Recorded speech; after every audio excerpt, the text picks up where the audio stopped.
parle.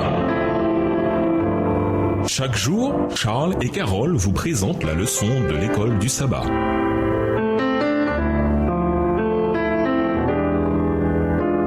Bienvenue dans votre émission. Dieu nous parle. Voilà la leçon de mardi, comprendre la pensée du maître. Tandis qu'il écrit sa lettre à la communauté chrétienne de Philippe, quelles préoccupations Paul a-t-il à cœur les concernant? Lisons Philippiens 2, les versets 1 à 4 et Philippiens 4, les versets 2 et 3. Philippiens 2, les versets 1 à 4. Si donc il y a quelque consolation en Christ, s'il y a quelque soulagement dans la charité, s'il y a quelque union d'esprit, s'il y a quelque compassion et quelque miséricorde, rendez ma joie parfaite, ayant un même sentiment, un même amour, une même âme, une même pensée. Ne faites rien par esprit de parti ou par vaine gloire, mais que l'humilité vous fasse regarder les autres comme étant au-dessus de vous-même. Philippiens 4, les versets 2 et 3. J'exhorte et vous dis et j'exhorte Saint-Tiche à être d'un même sentiment dans le Seigneur. Et toi aussi, fidèle collègue, oui, je te prie de les aider, elles qui ont combattu pour l'évangile avec moi et avec Clément et mes autres compagnons d'œuvre, dont les noms sont dans le livre de vie. Philippiens 2, les versets 1 à 11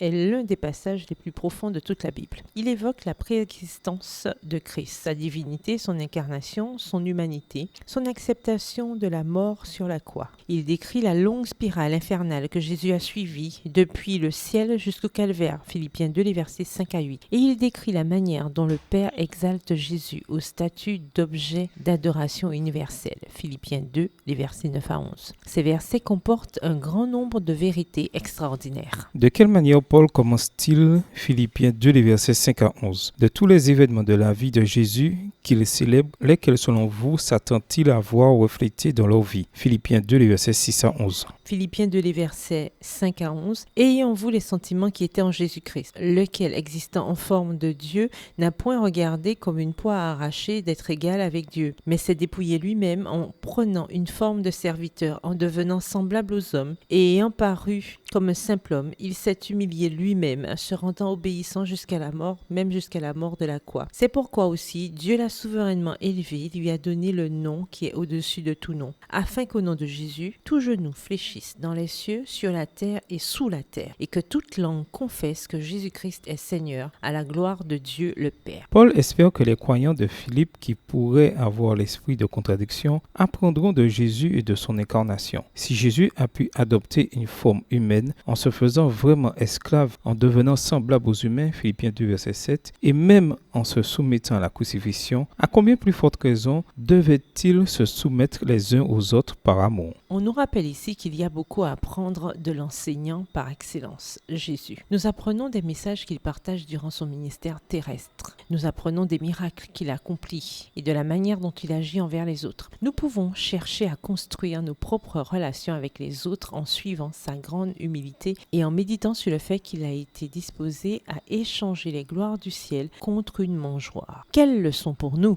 A contrario, le monde nous invite trop souvent à exalter notre petite personne, à nous vanter de ce que nous avons accompli. Auprès d'une mangeoire à Bethléem et du Maître, nous apprenons une leçon très différente. La grande œuvre d'éducation et de salut de Dieu s'accomplit non en s'exaltant nous-mêmes, mais en nous humiliant devant Dieu et en devenant serviteurs des autres. Dans quelle situation actuelle, encore aujourd'hui, vous trouvez-vous où le fait de vous humilier pourrait constituer un témoignage puissant pour refléter Christ aux yeux d'autres personnes? Au revoir. Et à demain si Dieu veut. Dieu nous parle. Chaque jour, Charles et Carole vous présentent la leçon de l'école du sabbat.